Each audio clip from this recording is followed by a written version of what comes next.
சிவனே போற்றி, எந்நாட்டவர்க்கும் இறைவா போற்றி. அன்பிற்கும் பண்பிற்கும் மரியாதைக்கும் உரிய சிவ அடியார்களுக்கும் ஏனைய ஆன்மீக அன்பர்களுக்கும் அடியாருக்கு அடியே குமரேசன் ராஜசிம்மனின் பணிவான வணக்கங்கள். நமது ஈசனை தேடி என்ற இந்த யூடியூப் சேனலுக்கு உங்களை எல்லாம் வரவேற்று மகிழ்கின்றேன். நம்முடைய சேனலில் தேவார திருக்கோவில்களை நாம் பார்த்துக்கிட்டு வர்றோம். அந்த வரிசையில் இன்னைக்கு நாம் பார்க்க போகிற தேவார திருத்தலம் அருள்மிகு கௌரி பார்வதி அம்பாள் உடனுரை அக்னிபுரீஸ்வரர் திருக்கோவில், திரு அன்னியூர், திருவாரூர் மாவட்டம்.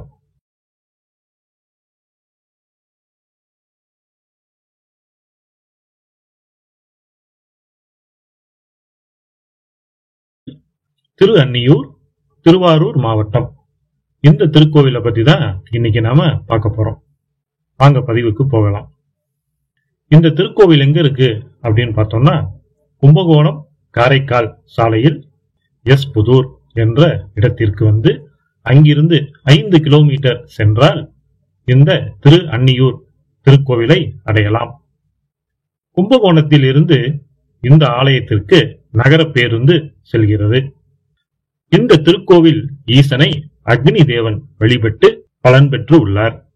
உஷ்ணம் சம்பந்தப்பட்ட நோய்கள், இரத்த அழுத்தம் உள்ளவர்கள் இங்குள்ள ஈசனையும் அம்பாளையும் வழிபட்டால் விரைவில் குணமாகும். மேலும் இது திருமண தடை நீக்கும் தலமாகும். ஈசன் சுயம்பு மூர்த்தியாக அருள்பாலிக்கிறார். வாஸ்து குறைபாடு உள்ளவர்கள் இங்கு வந்து வழிபாடு செய்வது சிறப்பு. தல வரலாறு: சிவனின் தேவார பாடல் பெற்ற 276 சிவாலயங்களில் இது 125வது தேவார தலம் ஆகும். தேவார பாடல் பெற்ற காவிரி தென்கரை தலங்களில் இது 62வது தலம். இறைவர் திருப்பெயர் அக்னிபுரீஸ்வரர். இறைவியார் திருப்பெயர் கௌரி பார்வதி அம்மை. தலமரம் வன்னி மரம். தீர்த்தம் அக்னி தீர்த்தம். வழிபட்டோர் பார்வதி தேவி, அக்னி தேவன், பிரம்மா, அகத்தியர் பெருமான், அஷ்டதிக் பாலகர்கள் மற்றும் திருநாவுக்கரசர் சுவாமிகள். தேவார பாடல்கள் திருநாவுக்கரசர் சுவாமிகள். இத்தலத்தை ஈசன் மேல் பாடி அருளிய பதிகம் 5ஆம் திருமுறையில் இடம்பெற்று உள்ளது. திருச்சிற்றம்பலம்.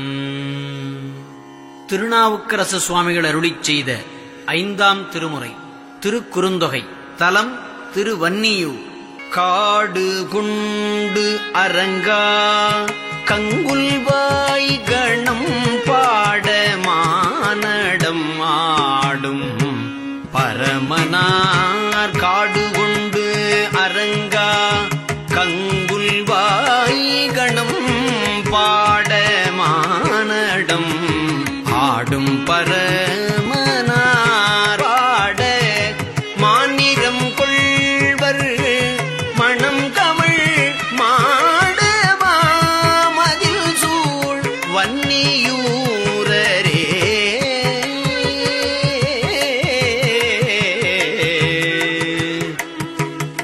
நலங்கொள் பாகனை நன்று முனிந்திடா விலங்கல் கோத்தெடுத்தான் அது மிக்கிட. இலங்கை மன்னன் 20 தோழினை மலங்க ஊன்றி வைத்தார் வன்னியூரரே. அக்னி தேவன் வழிபட்ட தலமாதலால் இந்த தலம் அன்னியூர் என்று அழைக்கப்பட்டது. சிவபெருமானை புறக்கணித்துவிட்டு மற்ற அனைவரையும் அழைத்து தட்சன் யாகம் நடத்தினான். யாகத்தில் கலந்து கொண்டவர்களில் அக்னி தேவனும் ஒருவர். சிவனை புறக்கணித்து நடத்தப்பட்ட யாகத்தில் கலந்து கொண்டதற்காக அக்னி தேவனுக்கு சாபம் உண்டானது. இதனால் வருந்திய அக்னி தேவன் பல தலங்களில் ஈசனை வழிபட்டு தனக்கு ஏற்பட்ட சாபத்தை போக்க வேண்டினார். அப்படி இந்த தலத்திற்கும் வந்து தீர்த்தம் உண்டாக்கி வன்னி மரங்கள் நிறைந்து காணப்பட்ட இந்த தலத்தை வன்னி இலைகளால் ஈசனை அர்ச்சனை செய்து தனது சாபம் நீங்க பெற்றார். அக்னி தேவன் வழிபட்ட தலமாதலால் ஈசன் அக்னிபுரீஸ்வரர் என்று அழைக்கப்படுகிறார். அக்னி தேவன் உண்டாக்கிய தீர்த்தம் அக்னி தீர்த்தம் என்று பெயர் பெற்றது.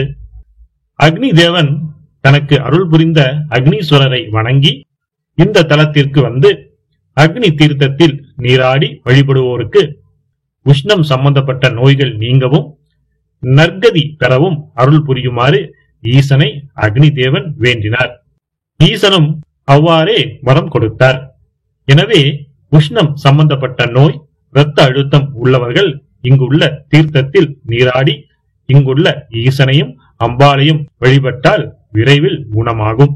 பார்வதி தேவி காத்யாயனி முனிவரின் மகளாக பிறந்து இறைவனை அடைய இந்த தலத்தில் தவம் இருந்தாள். ஈசன் பார்வதி தேவிக்கு காட்சி தந்து இத்தலத்தின் அருகில் உள்ள திருவீலிமிலிலையில் திருமணம் செய்து கொண்டார். எனவே இந்த ஆலயம் திருமண தடை நீக்கும் ஆலயம் ஆகும். திருமணமாகாதவர்கள் இங்கு வந்து வழிபட்டால் திருமணம் கைகூடும். ராஜகோபுரத்துடன் இந்த ஆலயம் அரிசிலாற்றின் வடகரையில் அமைந்துள்ளது. கருவறை சுவரில் அப்பர், அக்கினி, கௌரி, சிவலிங்கம், காமதேனு பால் சொரிவது, ரிஷபாரூடர் போன்ற சிற்பங்கள் உள்ளன. முன் மண்டபத்தில் 4 சன்னதியும் வலதுபுறம் தெற்கு நோக்கிய அம்பாள் சன்னதியும் அமைந்துள்ளன. இத்தல ஈசன் சுயம்பு மூர்த்தியாக அருள்பாலிக்கிறார். கருவறை வாயிலில் இருபுறமும் துவார பாலகர்கள் கல் சிற்பங்களாக உள்ளனர். இங்குள்ள சோமாஸ்கந்தர், நடராஜர் திருமேனிகள் மிகவும் அழகாக உள்ளன. இந்த பகுதியில் அஷ்டதிக் பாலகர்கள் வழிபட்ட 8 கோவில்கள் இந்த பகுதியை சுற்றிலும் அமைந்துள்ளன.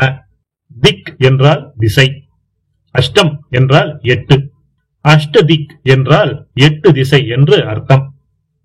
அஷ்டதிக் பாலகர்கள் என்றால் 8 திசைக்குமான பாதுகாவலர்கள் என்று அர்த்தம். இந்திரன், அக்னி தேவன், யமதருமன், வருண பகவான், நிருதி பகவான், வாயு பகவான், குபேரன், ஈசானன் ஆகிய 8 பேரும் அஷ்டதிக் பாலகர்கள் என்று அழைக்கப்படுகிறார்கள். ஒவ்வொருவரும் ஒவ்வொரு திசைக்கு அதிபதிகள். இவர்கள் வழிபட்ட இந்த 8 கோவில்களிலும் வழிபடுவது மிகவும் சிறப்பானதாக கருதப்படுகிறது. இந்த கோவில்கள் முறையே கிழக்கு திசை இந்திரன் நாகம்பாடி கோயில், வடகிழக்கு திசை ஈசானன் நல்லாவூர் கோயில், தென்கிழக்கு திசை அக்னி வன்னியூர் கோயில், அதாவது இந்த ஆலயம், வடக்கு திசை குபேரன் எஸ்புதூர் கோவில், தெற்கு திசை யமன் கருவேலி கோவில், வடமேற்கு திசை வாயு அகலங்கம் கோவில், தென்மேற்கு திசை நிருதி வயலூர் கோவில், மேற்கு திசை வருணன் சிவனாகரம் கோவில் ஆகிய இந்த 8 கோவில்களிலும் வழிபடுவது மிகவும் சிறப்பானதாக கருதப்படுகிறது. உலகிற்கே வெப்பத்தை வழங்கும் அக்னி தேவனுக்கே தனது இழந்த சக்தியை மீண்டும் கொடுத்த தலம் என்பதால் இங்கிருக்கும் ஈசன் அக்னிபுரீஸ்வரர் என்று அழைக்கப்படுகிறார். வீடு மற்றும் வியாபார தலங்களில் வாஸ்து குறைபாடு உள்ளவர்கள் இங்கு வந்து வழிபாடு செய்வது சிறப்பு. இத்தலத்தை வாஸ்து பரிகார கோயில் என்று அழைக்கிறார்கள். திருமணமாகாதவர்கள் இங்கு வந்து வழிபட்டால் திருமணம் கைகூடும் என்ற கருத்துடன் நமது ஈசனை தேடி யூடியூப் சேனலை சப்ஸ்கிரைப் செய்து கொள்ளுங்கள் என்ற வேண்டுகோளுடன் இந்த பதிவினை நாம் நிறைவு செய்து கொள்வோம். திருச்சிற்றம்பலம். சிவாரியார்களே, என ஆன்மீக அன்பர்களே, இன்றைய பதிவு உங்களுக்கெல்லாம் மிகவும் பயனுள்ளதாக இருந்திருக்கும் என்று நம்புகின்றேன். ஈசன் என்னையும் ஒரு பொருட்டாக எண்ணி இந்த திருக்கோவிலுக்கு என்னை தரிசனம் செய்ய வைத்தார். என்னைப் போலவே விரைவில் நீங்களும் இந்த திருக்கோவிலை தரிசனம் செய்து அந்த ஈசன் அருள் பெற வேண்டும் என்று விரும்புகிறேன். மீண்டும் வேறொரு பயன் தரும் பதிவில் உங்களை எல்லாம் நான் சந்திக்கின்றேன். நன்றி, வணக்கம். திருச்சிற்றம்பலம்.